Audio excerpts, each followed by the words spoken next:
জামাতে ইসলাম কোন ইসলামিক দল দল, আমরা এটাকে পরিহার করবো এবং অগ্রণী ভূমিকা আমরাই পালন করবো।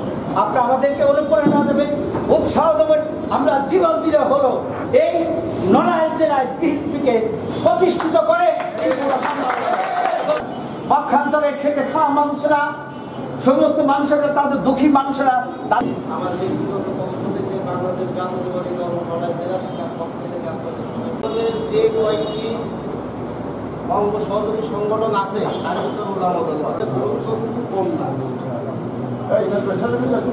ওলামা দল একমাত্র মাঠে ময়দানে আপনাদের মনে রাখতে হবে একটা জিনিস। আমি আসলে আরো করে প্রধান অতিথি বা কেন সভাপতির সাথে অনুমতি রেখে এই কিন্তু রেখে তিনি মারা গেছেন।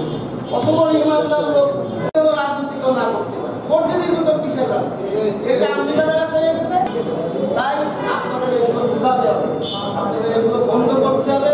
ঠিক আছে, আলেমদের পরে আলেমদের পরে যে নির্যাতন দৌড়াতে কারণে মানুষ কলার পাতায় দুটো ভাগ পেত।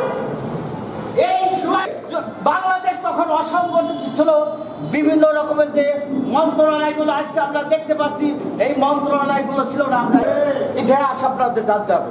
পরবর্তীতে যদি আমি কখনো সুযোগ পাই আরো অজানা আজকে জিয়াউর রহমানের এই যে আমাদের প্রতিষ্ঠা বার্ষিকী, আমাদের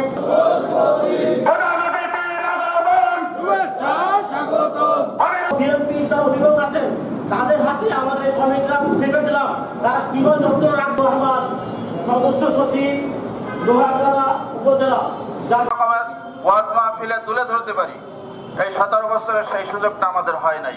কিন্তু মহান রব্বুল আলামিন যে কোনো ভাবেই হোক না কেন এই বাংলার জমিনের সমস্ত মুসলমানদের ঐক্যবদ্ধ হয়ে এই ফ্যাসিস্ট সরকারকে বিতাড়িত করে আল্লাহ আলেম উলামাদের জবানকে প্রশস্ত করেছেন, ঠিক কিনা?